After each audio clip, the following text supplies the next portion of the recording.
Bueno, seguimos adelante hablando del misterioso mundo de la mente, sobre todo profunda, inconsciente, subconsciente, como queramos llamarle, entre otros niveles, meternos supraconsciente, etcétera.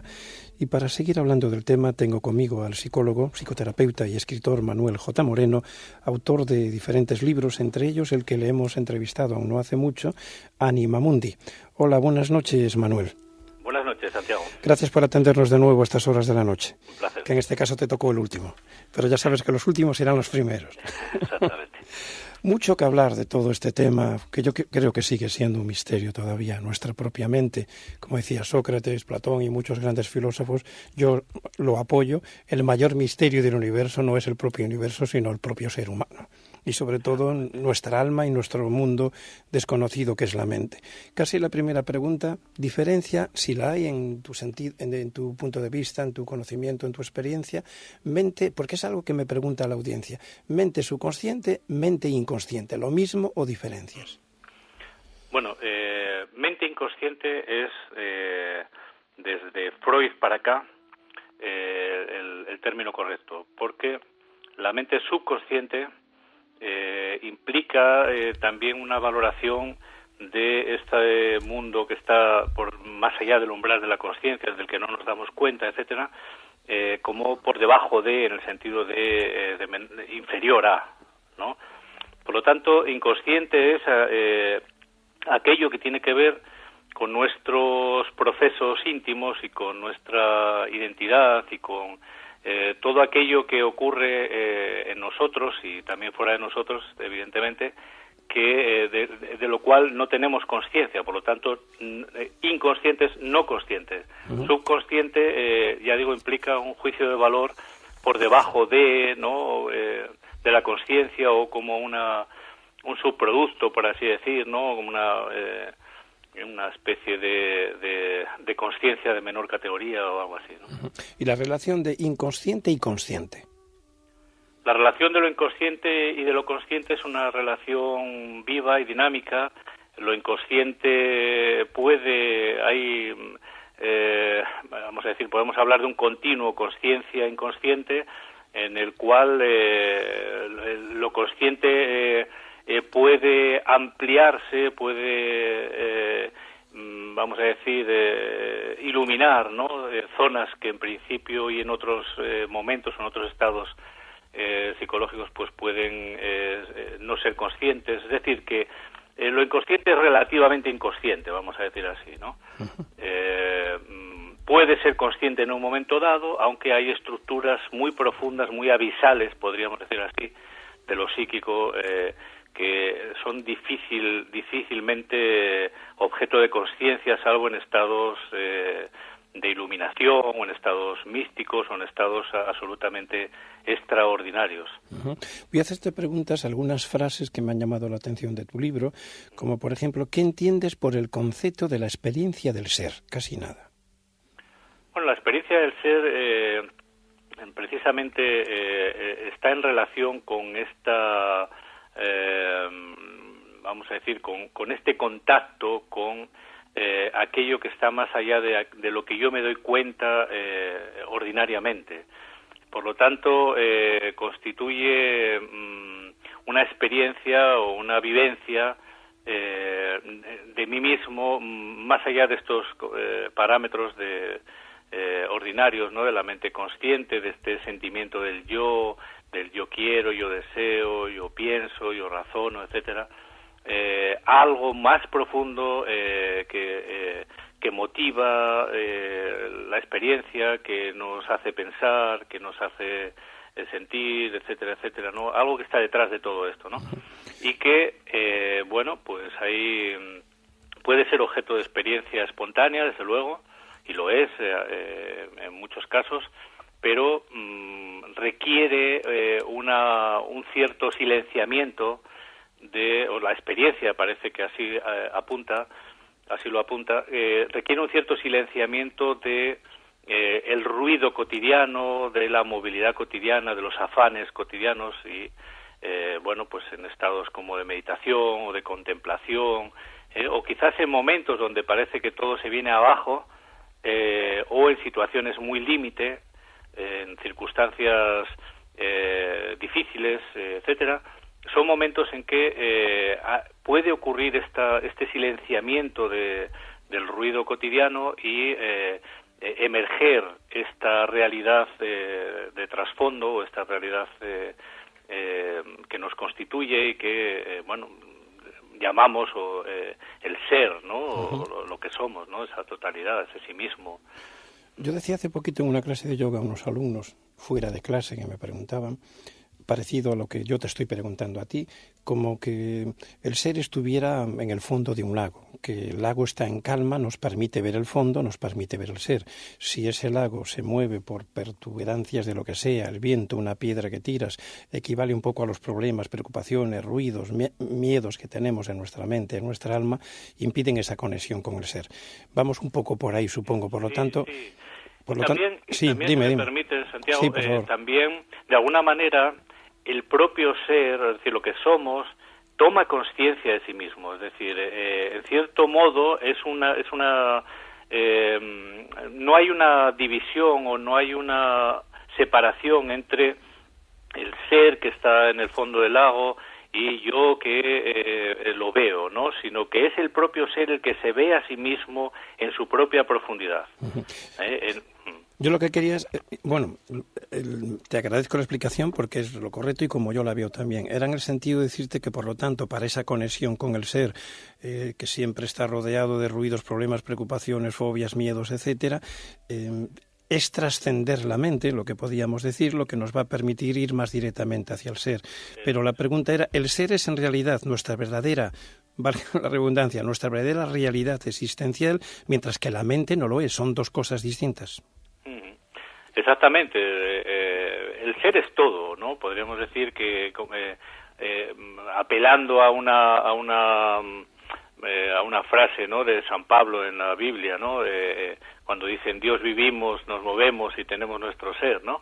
Es decir, que realmente si entendemos el ser como la realidad, esta realidad absoluta, ¿no?, este misterio de la vida, etcétera, del cual formamos parte y por lo tanto también lo podemos encontrar, ¿no?, inevitablemente en nosotros mismos, ¿no? Precisamente no hay otra cosa que no sea eso, ¿no? También esto, bueno, por ejemplo, el Advaita, ¿no? En fin, ¿no? Hay muchas tradiciones, ¿no?, que apuntan en esta dirección. Es que no existe otra cosa que no sea eso. Lo que pasa que nuestra manera de ver subjetivamente y superficialmente las cosas, pues nos hace enajenarnos de esa realidad que en última instancia hace de soporte, ¿no?, a todo. Sí, que jugando con las palabras podríamos decir que no somos lo que creíamos ser. Hay en un artículo tuyo que has escrito recientemente en la revista Más Allá, no sé en qué número, si quieres luego decirla para que los amigos oyentes puedan adquirirla, la has titulado, me ha gustado, La silenciosa voz del inconsciente, y comienzas diciendo: ¿cuánto sabemos de nosotros mismos? Dentro de cada uno de nosotros se esconde un inconsciente, una realidad tan personal como universal, que es fuente permanente, creatividad, de intuición y poder curativa, pero que también representa el cielo y el infierno en sí mismo. Es el anima mundi, muy sabia y hermosa síntesis para mí, que me gustaría, aparte de que quieras tú ampliar algo, explicarle, por lo tanto, de nuevo a los amigos oyentes el título del libro con el que te hemos conocido en el programa, ¿qué es el anima mundi?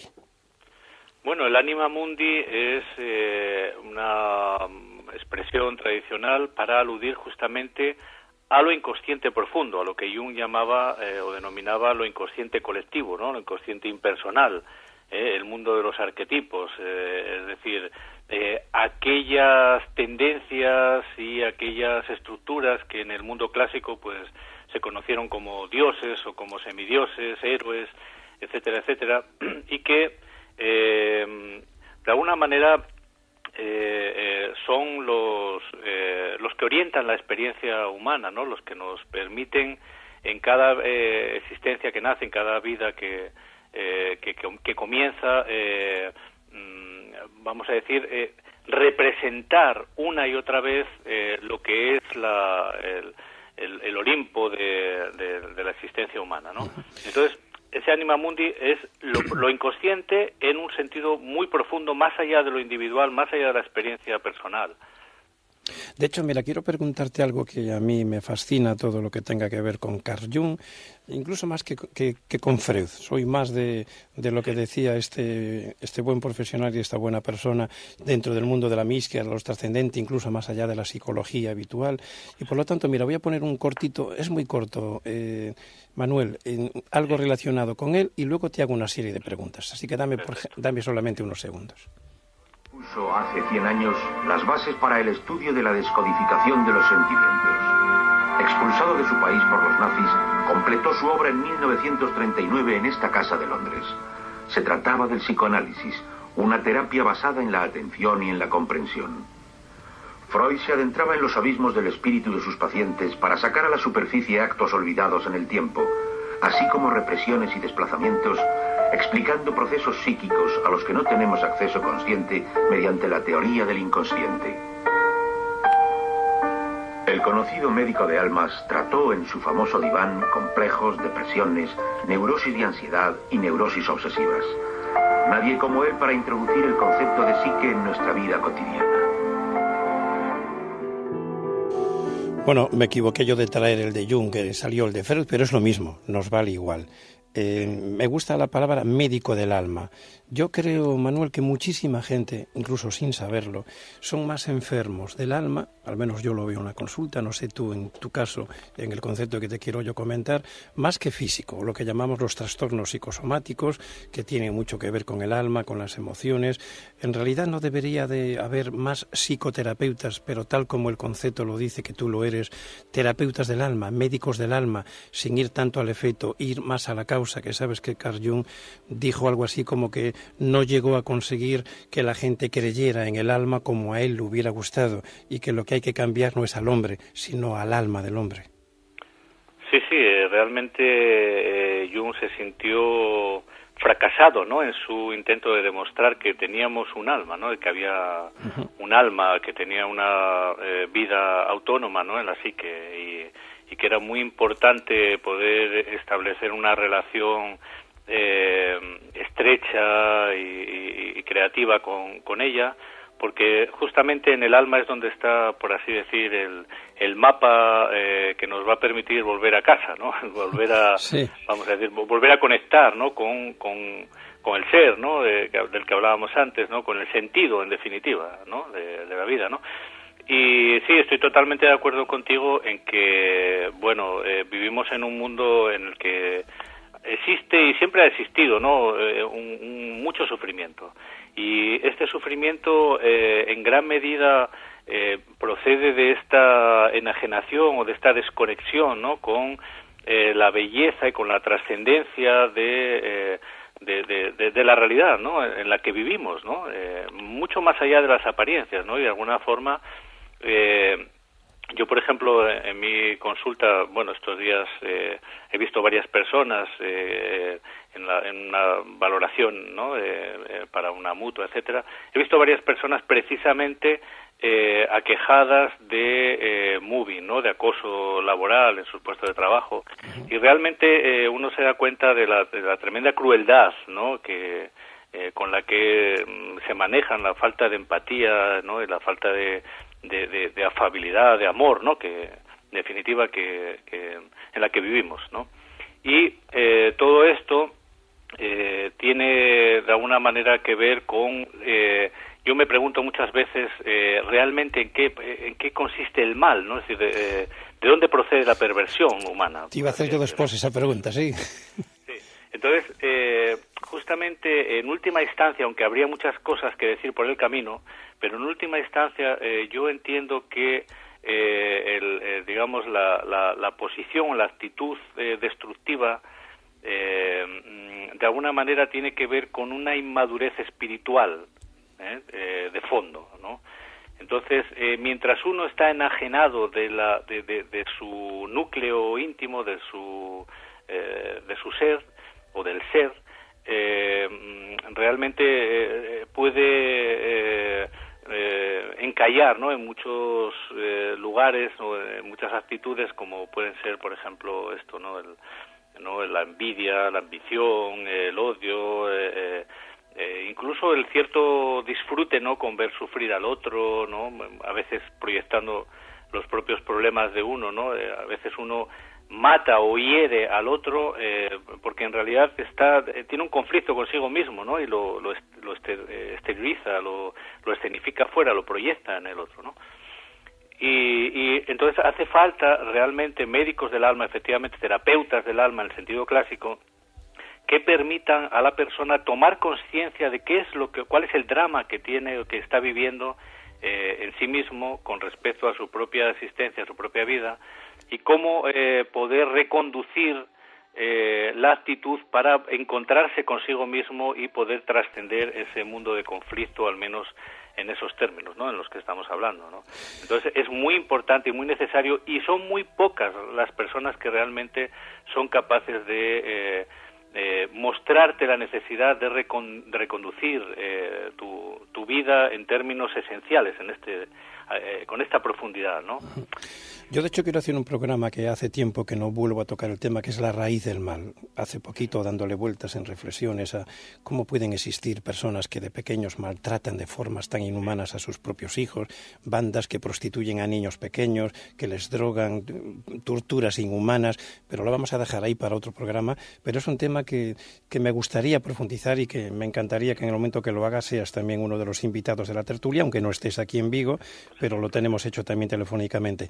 Yo ahora quería volver a lo del tema de Jung en una serie de enseñanzas que son muy importantes que recuperemos de él. Yo es como si pretendiera, fíjate en mi osadía, Manuel, seguir un poco el camino que Jung trazó, de seguir intentando, y dedico gran parte, por no decir toda mi vida, a dar a entender, a demostrar, a difundir que existe el alma humana y que lo más importante es descubrir quiénes verdaderamente somos, más allá de lo humano, sin despreciar que el ser humano es algo maravilloso. Y por lo tanto te voy al concepto que me interesa hablar contigo, que es el concepto del sí mismo. Yo, en un libro que se titula El síndrome de los seres queridos, si lo resumo, las 400 páginas, o lo sintetizo o lo exprimo, sale en el fondo el sé tú mismo, el concepto del sí mismo. Y esto ya era algo que, como tú bien sabes, lo hablaba también Jung. Él definía el concepto del sí mismo algo así como el principio de la individualidad, entendiendo yo porque no debemos dejar nunca de ser nosotros mismos. Es decir, no pertenecemos a nadie, ni nadie nos pertenece. No podemos permitir chantaje emocional, sea cual sea la etiqueta familiar. No me puede pegar y yo permitirlo porque es mi padre. No me puede chantajear mi hijo porque lo quiero mucho, etcétera.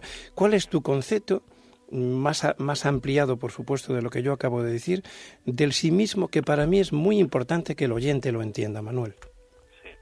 Bueno, lo principal con respecto al entendimiento, desde mi punto de vista y mi experiencia personal y profesional, ¿no?, con respecto al sí mismo, es entender que el yo, el sentimiento subjetivo que tenemos, ¿no?, de qué es lo que pensamos, ¿no?, cuál es nuestra trayectoria. Es decir, este sentimiento de yo soy tiene que ver con la consciencia, es decir, con el ámbito de la consciencia, ¿no? Entonces el yo, podríamos decir que es el centro o el eje o el complejo que está relacionado con la consciencia, con aquello que yo sé, que conozco de mí mismo, de lo que tengo memoria, etcétera, ¿no?, lo que soy capaz de identificar, etcétera, etcétera. Ahora, esto no agota la totalidad de mi ser, de lo que soy, de mi naturaleza, sino que es una parte dentro de una totalidad, de un todo,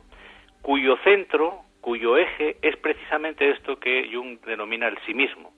Es decir, que el sí mismo es la totalidad, es el arquetipo o el núcleo de la totalidad de lo que somos, de la naturaleza que somos. Uh-huh. Entonces esto abarca la parte consciente, es decir, abarca el yo, pero no se agota en el yo, es decir, va más allá del yo, abarca una totalidad que es mucho más amplia y que podríamos decir que sería el sumatorio de lo consciente y lo inconsciente, pero como lo inconsciente no se puede delimitar, por definición, porque lo inconsciente no sabemos, como dice Jung, hasta dónde llega, ¿no?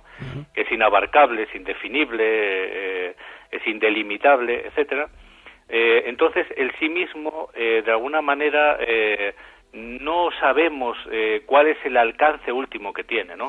Aunque sí que las representaciones históricas, folclóricas, religiosas del sí mismo coinciden con los avatares y con los, digamos, con aquellos seres, ¿no?, que están relacionados con la divinidad, etcétera. No, podríamos definirlo muy sencillito, muy sencillito, repito, muy sintetizado, como el que sí mismo es recuperar, descubrir, sentir, mantener nuestra individualidad como seres. A nivel muy breve, muy sintetizado, quiero decir, Manuel. En realidad... respetarme a mí mismo, para hacerme respetar. Sí, por supuesto. La cuestión del sí mismo es que hay según Jung, ¿no?, existe una tendencia, vamos a decir, un movimiento natural, espontáneo, instintivo, a realizar la individualidad, ¿no? Uh-huh. Es lo que él llama el proceso de individuación. Es decir, que nosotros no estamos nacidos por completo, por así decir, ¿no? Es decir, o desarrollados. Exacto, ¿no? Es necesario un desarrollo para alcanzar la plena objetividad o el pleno nacimiento, ¿no? Entonces, ese es el desarrollo de sí mismo, pero por supuesto eso requiere que uno se tenga respeto a sí mismo, se interese por sí mismo, busque cuáles son sus necesidades auténticas, verdaderas, ¿no? Más allá de, bueno, pues de las cosas que a veces creemos equivocadamente que son necesidades y que no lo son. Yo siempre percibí o sentí, ahora te voy a preguntar, intuí sobre la intuición, la carta del tarot del ermitaño, que a mí desde siempre, no me digas por qué, me encantó, es como mi símbolo especial. De hecho, mi mujer me hizo un cuadro, me hizo un regalo que yo no esperaba, precioso, con esa figura, ¿no? Y para mí es como el símbolo del sí mismo. Si hay un símbolo, si fuera Jung ahora el que me contestara, y disculpándome que no seas Jung, ¿no?, pero me refiero que tú también tendrás tu propia respuesta, ¿qué crees que diría Jung de cuál sería el arquetipo, el símbolo, cómo se representaría, con qué figura o deidad sería la representación del sí mismo?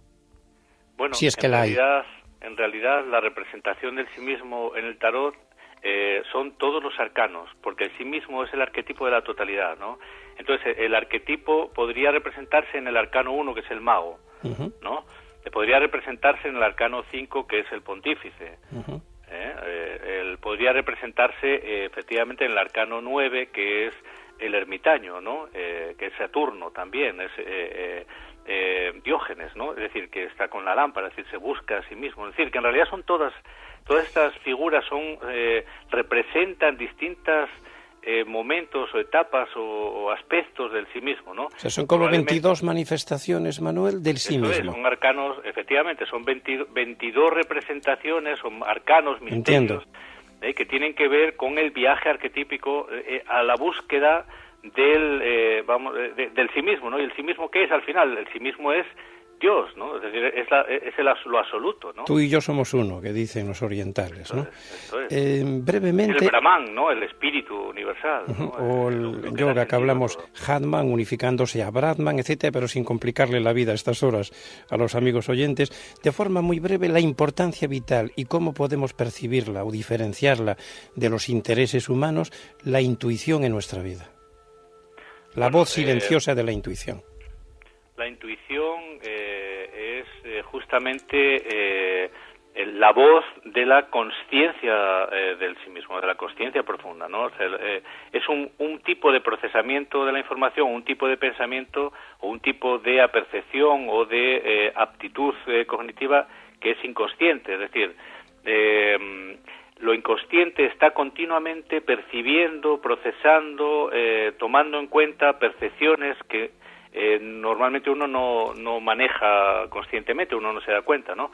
Y en base a todo ese registro, a todas esas informaciones subliminales que tiene lo inconsciente, elabora una respuesta que a nosotros se nos antoja inmediata, pero que se ha procesado de una manera muy rápida, ¿no?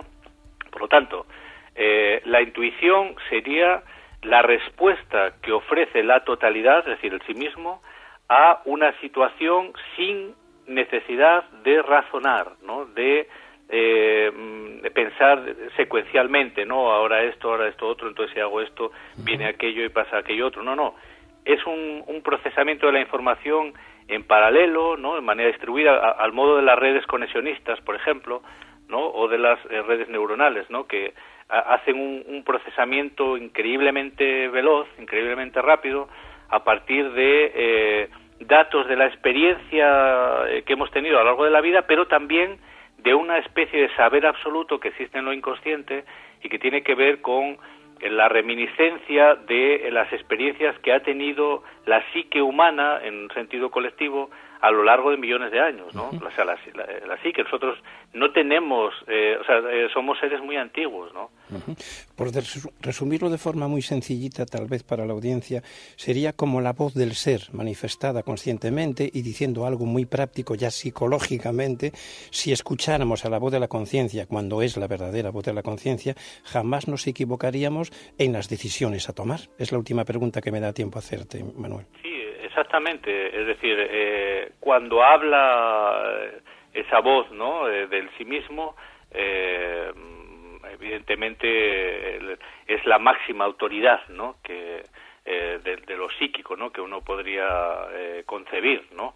Es decir, dice Jung que el sí mismo es la fuerza más poderosa que existe en la psique, en el alma humana, ¿no? Por lo tanto, si uno es capaz de instalarse, de conectar con eso, de tener una relación viva y creativa y cotidiana con esa fuente, muchos de los problemas que nos aquejan, los sufrimientos que nos aquejan y los temores, ¿no? Por los que estamos siempre, preocupados y demás, se llevarían de otra manera sin ninguna duda. Pues te lo agradezco. Me han quedado muchas preguntas que me encantaría hacerte, así que si me permites te volveré a molestar dentro de poco, otra noche, porque son temas muy apasionantes, interesantes dentro de lo psicológico, de lo práctico, de lo terapéutico, de lo místico. Aquí mezclamos todo un poco cuando hablamos de estos temas, Manuel, y han quedado muchas cosas que debemos de matizar para la audiencia, otras preguntas muy interesantes, algunas que han quedado ahí de cuando tú habías participado que te las quería haber pasado, pero el tiempo no perdona. O sea que hemos llegado ya al momento final de este momento de la entrevista.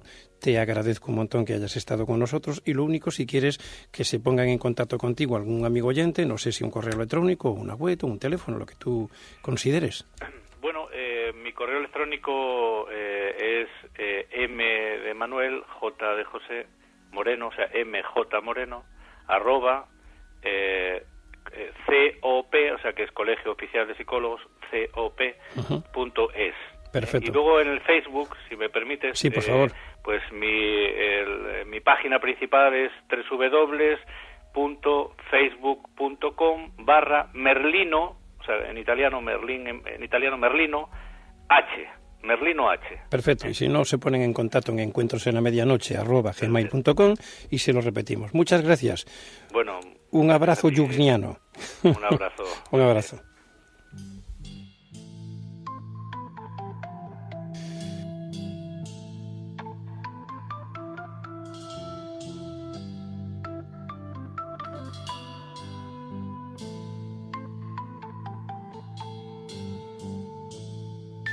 Bueno, hasta aquí llegamos una noche más. Espero que te hayan sido útiles todos los temas, herramientas que te hemos comentado, pautas para tu vida, pero recordando que si no cambias, no cambia nada, que eres tú el que tienes que poner la fuerza interior, el tiempo de dedicación a tu propio mejoramiento, perseverancia, constancia, disciplina, mucho amor a ti mismo y los resultados irán llegando. Pues nada más, muchas gracias. El próximo sábado estamos aquí. Puedes seguir escuchando programas ya emitidos en www.yogaceise.com. Om Shanti, paz, salud y armonía para tu vida.